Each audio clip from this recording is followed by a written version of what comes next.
I have lost fat a couple of times, so I should know a bit about fat loss. I went to ChatGPT and I typed how to lose fat. My goal with this experiment was to find out if it's going to give me good advice or some bullshit. This is the list ChatGPT gave me. Number 1, eat a healthy and a balanced diet. Number 2, control your portion sizes. Number 3, drink plenty of water. Number 4, engage in regular exercises. Number 5, get enough sleep. Number 6, reduce stress. Number 7, be consistent. I think this is good advice, but it is very typical. This is the kind of advice that every fitness coach tells their client. But you and I know that when you go to gyms, you're going to find more fat people than lean people. And there must be a reason for this. We have 2 reasons for this. Number 1, people are given good advice, but this advice is given in the wrong order. Number 2, the wording and the language used is also wrong. Going back to ChatGPT, the advice given in this list is correct, but I do not think it's very useful.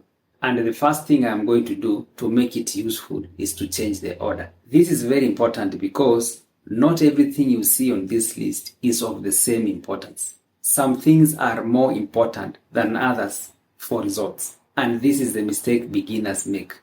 You will find beginners talking about things like supplements and isolation movements at the gym as if those are very important. But in the real sense, those things are not even important for them at that level. Number 1 would be control your portion sizes. Number 2 would be eat a healthy and a balanced diet. Number 3 would be engage in regular exercises. Number 4 would be get enough sleep.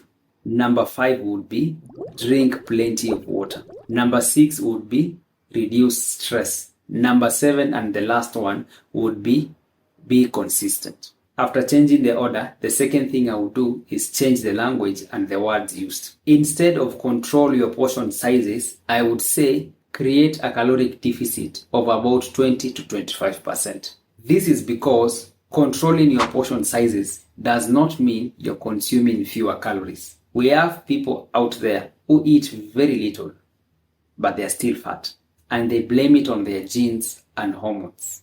But the truth is very simple. Yes, they're eating small portions, but the foods they're consuming contain lots of calories. Number 2, instead of saying eat a healthy and balanced diet, I would say come up with a good macro split. This simply means how they are going to plan their macronutrients. Protein should be about 2 grams per kg of their body weight. 20 to 30% of their calories should come from fat. Then the rest of their calories should come from carbohydrates. The third thing, instead of saying engage in regular exercises, I would say start working out with heavy weights at the gym. And this is very important. When you are in a caloric deficit, you're going to lose weight. And if you're not careful, you're going to lose both muscle and fat. Working out with heavy weights at the gym gives your body a reason to grow and maintain muscle. This way, you are going to lose fat and not muscle. Number 4 is straightforward. I would not change it. Get enough sleep. Growing muscle has 3 steps. Number 1, you stress the muscle through working out. Number 2, you give it time to recover.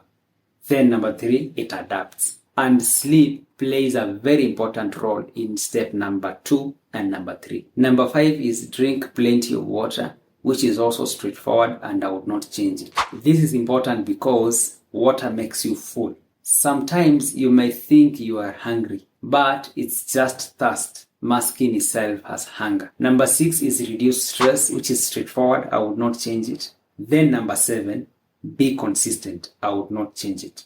The reason why I would put be consistent as the last one is because it stands for the other 6. Someone should take these 6 steps and practice them consistently. It took you about 10 years to get fat. There is no way you're going to lose it within a few weeks or months.